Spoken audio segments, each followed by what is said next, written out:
President Kennedy died at 1 p.m. Central Standard Time.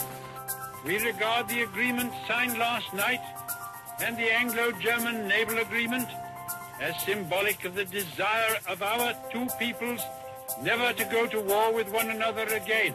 Houston, we've had a problem. Good afternoon, and welcome to Today in History. I'm Matt Datillo. Today is April 3rd, 2010, and this is episode 439. Well, it's a beautiful day here in the Ohio Valley, and so I have one of my office windows open. I hope the background noise isn't too bad, but it was such a nice day, and the breeze is so nice, I couldn't resist.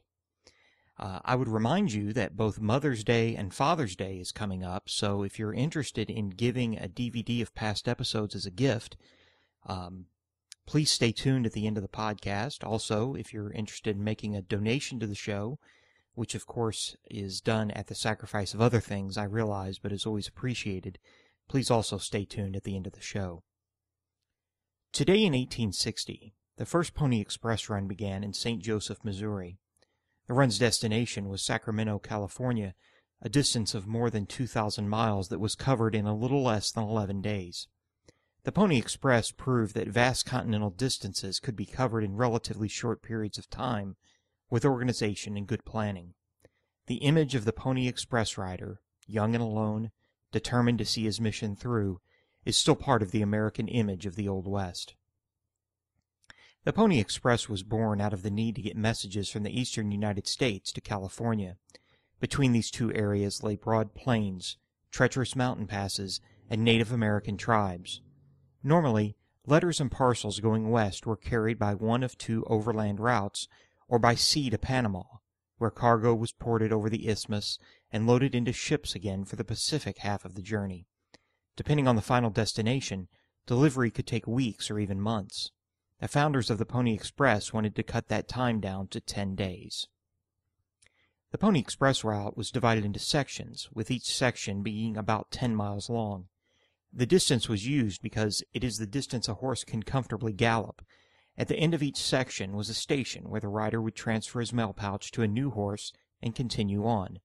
A new rider took over every 100 miles or so. Thus would the routine continue all the way to California. Along with the direct route from St. Joseph, Missouri to Sacramento, there were other spur routes which split off from the main route and went to places like San Diego. The men who began the Pony Express wanted to secure the $1 million mail contract Congress had granted to another company to deliver mail to California using stagecoaches via a different route. Even though the 10-day delivery time promise was met, Congress only granted the Pony Express's parent company, the Central Overland California and Pikes Peak Express Company, part of the contract running from St. Joseph's to Salt Lake City, Utah. The original holder of the government contract, the Overland Mail Company, operated the Pony Express from Salt Lake City to destinations in California. Even though the Pony Express cut delivery times dramatically, the world was changing. On October 24, 1861, the first transcontinental telegraph line was completed.